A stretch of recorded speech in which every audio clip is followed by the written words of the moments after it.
Flew in from Hong Kong, arrived early evening, checked out the taxis, bus more comfortable and cheaper.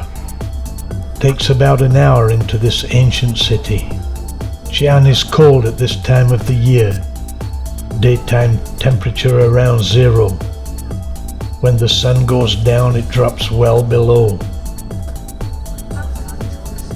Ramada Bell Tower Hotel. 5-star comfort for $50 a room. Off-season. We waste no time. Straight out to explore, as usual.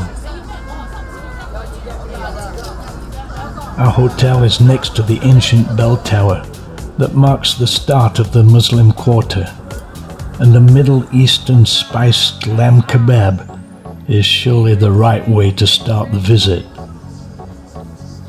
Everybody is wrapped up nice and warm, thermals being a must.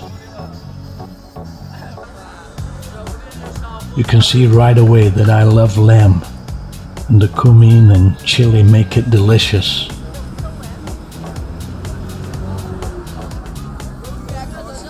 Xi'an is the capital city of Shanxi province in central China. It is steeped in history. It was not only the cultural and political capital of China for hundreds of years, but 13 dynasties were ruled from here. This is the very place where the Silk Road starts. The Muslim influence still evident as we decide to eat.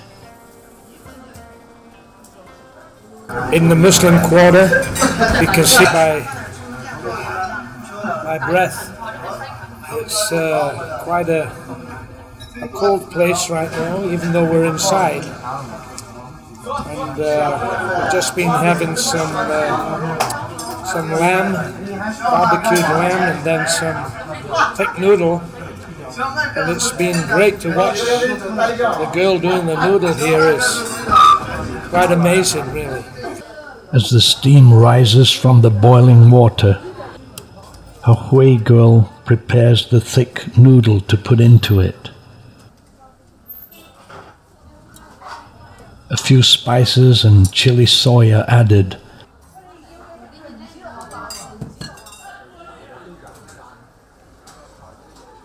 And within a few minutes we have this delicious thick noodle with veggie. Then shopping. Beautiful scarves for 10 yuan. That's $1. Hot sweet fruit tea for 2. One of the most fascinating sights is the Hui boys cooking. Giant-sized cast iron woks, industrial power gas burners, and the veggies get cooked in no time. Certainly a good way to keep warm. But I wouldn't like this job in the summer with temperatures of 32 degrees.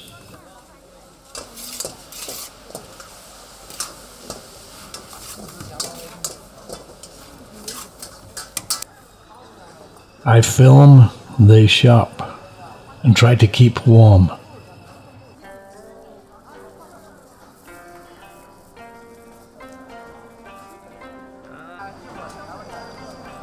This is an ancient street, full of history. In ancient times, the camels would be tethered outside the city walls, the traders' tents beside them. Now their descendants still cook Middle Eastern food. Very tasty too.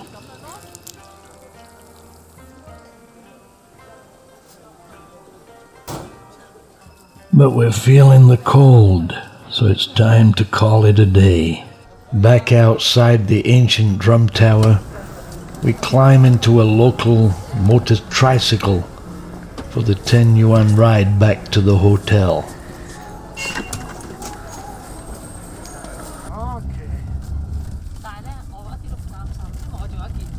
We've been out in the Muslim area, and we've seen all kinds of food, all kinds of things. for sale. Great shots, great time. That's cool. We're coming across the main road here. They're all trying to miss us.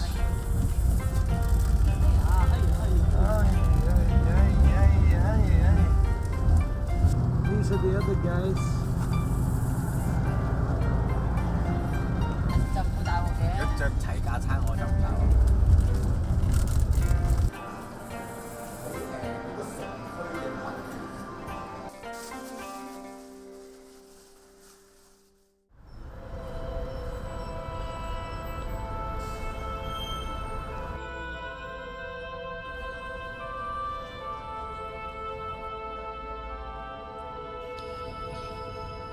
Greeted by another sub-zero day, we prepare to set out.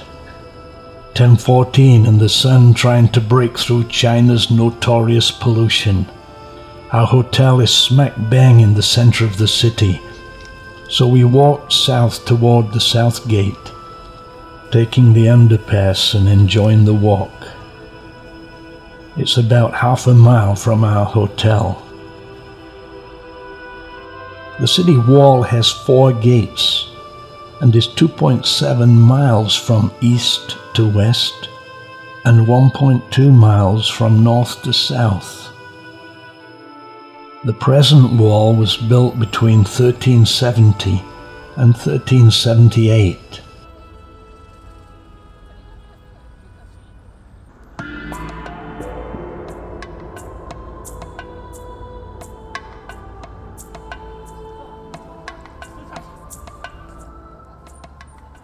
The map shows our location, the famous bell tower, and our hotel is about here. Even saw a cat riding a motorcycle. Then got our tickets and entered the gate, though really we were going out of the city, if you see what I mean.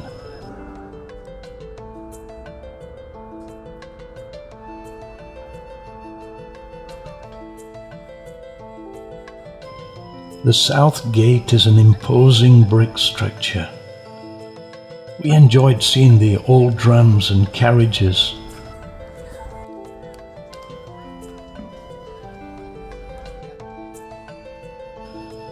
And Lily even played hopscotch.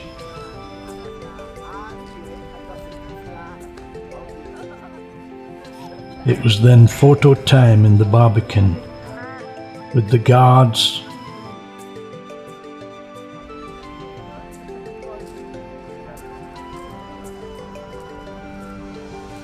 and then all of us together.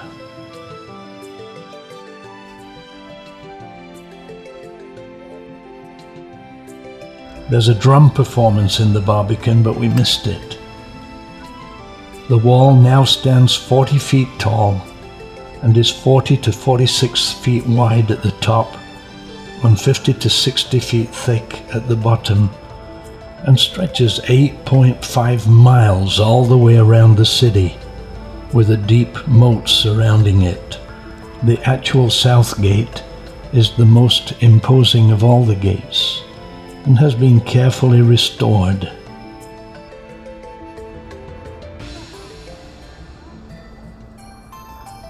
The city inside the walls is now like any city in China, but one can imagine that in ancient times it would have been enormous.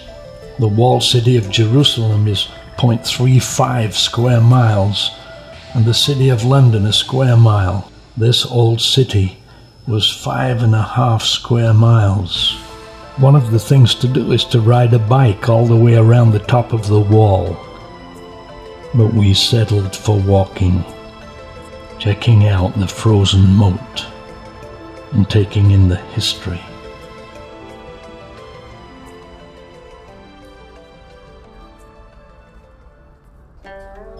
The Xi'an, or Academy Gate, was named for Guangzhou College that used to be located there. This college is the most famous one in China during the Ming and Qing dynasties, that is from 1368 to 1911. Today, the ancient Academy Gate stands at the entrance to a cultural street. This emerged in the early 1990s. The buildings lining the street are built in the style of the Ming and Qing dynasties, and they are actually carefully built replicas of ancient buildings, with the same attention to detail that the originals had. The buildings are covered with hand-carved bricks, carved wooden doors, and tiled roofs. It's like stepping back in time, and one can imagine what a commercial street was like in ancient China. The shops generally don't sell mass-produced tourist souvenirs, but real handicrafts. There are stalls selling traditional Chinese musical instruments, and the sellers actually play the instruments. It's difficult to even make a sound with these Chinese-style flutes, but the music they made was very pleasant.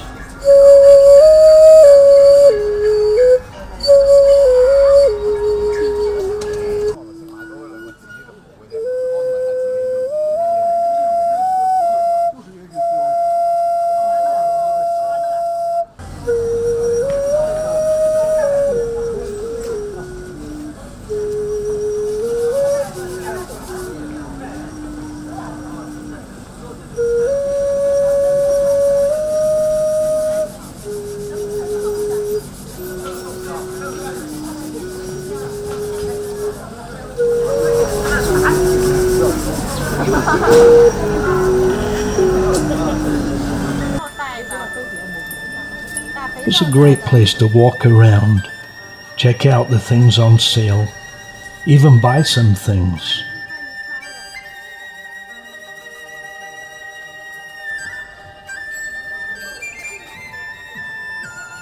The Academy entrance still there, surely a very interesting place that was well worth the visit.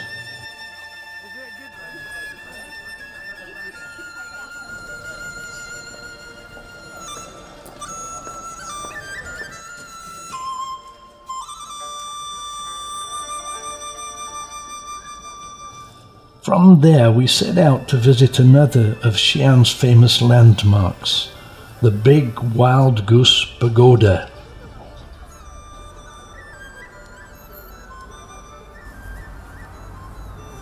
This involved taking the metro, opened in 2008. It's a holy place for Buddhists, and we took the opportunity to have a holiday picture with the team. Originally built in 652, it collected Buddhist relics that were taken from India by the hierarch Guanzang, whose statue is still prominent outside. We boarded the 10 yuan train for a ride around the grounds. Legend has it that the pagoda is so named for an answer to prayer that caused a wild goose to fall from the sky to provide food for the monks, who were of the meat-eating order of Buddhists. Apparently they didn't eat it, but rather saw it as a sign that they should cease from eating meat.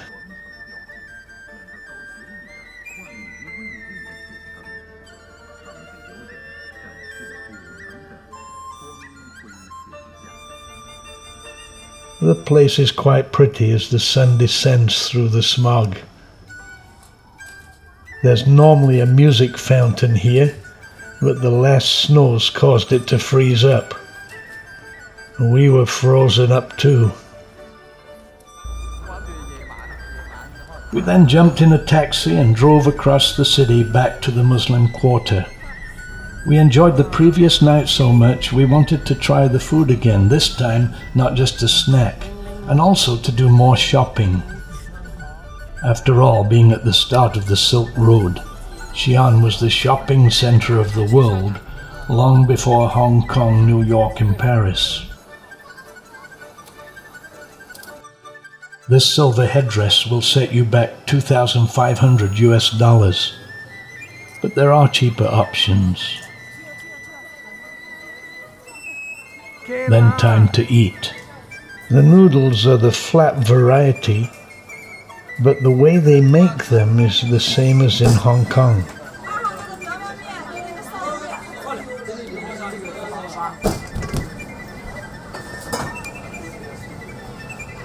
After watching the chef skillfully make them, we went inside to try them. Certainly a different culinary experience, with noodles and gaozi, Chinese meat-filled dumplings, being the main staple. Afterwards, back in the street, the way cooks are hard at work. The intensity of the flames, the sparks flying off the wok, and the steam rising certainly makes an amazing sight. This cook actually looks cold.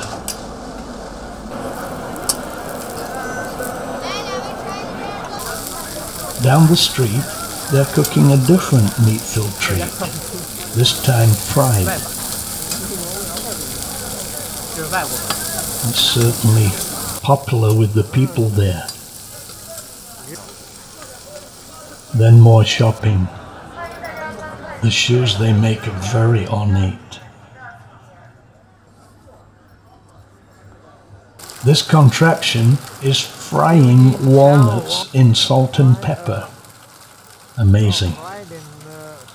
So we had another very interesting evening in this historic and fascinating place.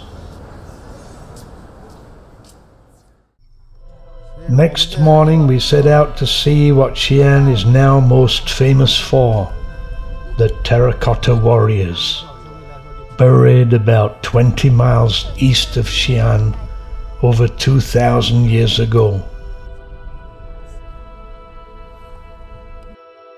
An electric car took us to the site,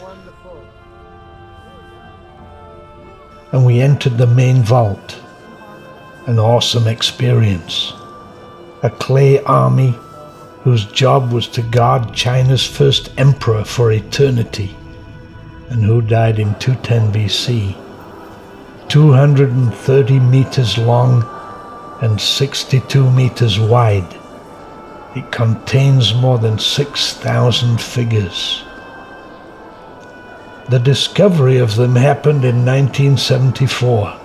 Farmers digging a well came across these life-size statues that had been buried to guard Emperor Qin.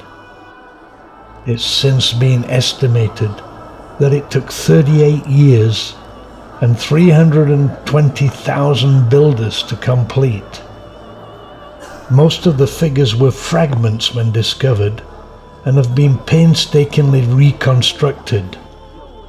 The chariots and armor that they wore have disintegrated with time, and the original bright colors have long since faded, though some traces have been found. It was noticed that each soldier is different, and no two have similar features. This has given rise to the hypothesis that they were sculpted from the faces of real soldiers. Horses were found, but the chariots they were pulling have rotted.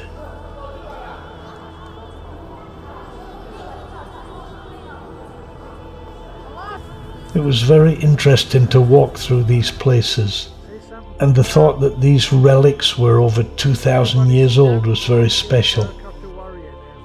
There are 3 pits. One of them had some interactive places where visitors could get closer. There were also places that showed the original state in which the warriors were found. Nice shops too, and some interesting audio visuals.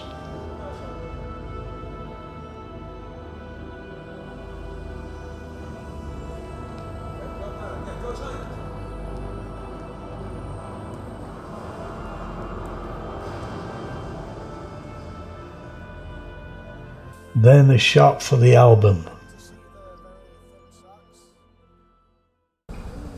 From there we went to the famous Huaqing hot springs, where emperors used to bathe, and one of the emperor's concubines, Yuan Guifei, lived.